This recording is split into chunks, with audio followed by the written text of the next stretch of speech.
orang tidak akan mendengar suaranya di jalan-jalan. Ini sebenarnya suatu bentuk dipertentangkan antara Yesus dengan orang-orang Farisi dan ahli Taurat. Orang-orang Farisi dan ahli Taurat suka berdoa di jalan-jalan, menyombongkan dirinya, statusnya sebagai orang Farisi, statusnya sebagai ahli Taurat. Sedangkan Yesus lebih kepada, kamu jangan kasih tahu siapa-siapa. Ini rahasia.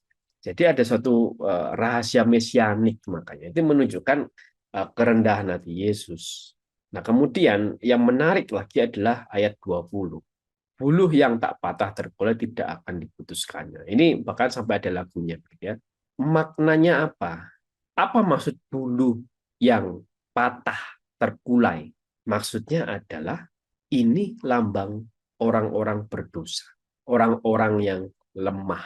Jadi ketika Yesus melihat orang pendosa, dia bukan malah mematahkan orang pendosa itu. Tidak, tapi dia melayani. Dia menerima. Masih ingat ketika kita bahas tentang Matius pemungut cukai?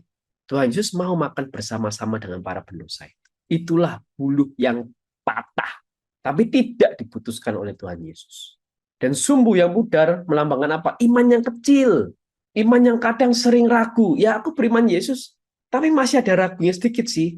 Kalau ada setan di rumahku, yang kupanggil dukun, bukan Yesus. Itu iman yang kecil, begitu. Iman yang masih banyak keraguan-raguan. Itu pun tidak diremehkan oleh Tuhan Yesus.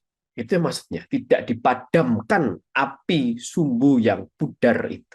Nah, ini sangat menarik dan ini menampar, termasuk menampar saya, begitu ya. Bagaimana saya jujur secara pribadi mungkin masih sering meremehkan orang-orang yang imannya mungkin lebih rendah, begitu. Dan ini suatu bentuk kelemahan yang luar biasa, Bapak Ibu. Dan ini suatu kesalahan dalam diri saya, ya. Dan saya terus memohon pertobatan atas hal tersebut. Tapi Tuhan Yesus tidak. Dan bagaimana kelembutan Yesus ini, Tuhan Yesus menanggung orang-orang pendosa dengan sabar. Bahkan menanggung kita dengan sabar. Tidak melupakan kelemahan kita. Kelembutan Yesus inilah yang kemudian apa? Menjadi harapan bagi bangsa-bangsa.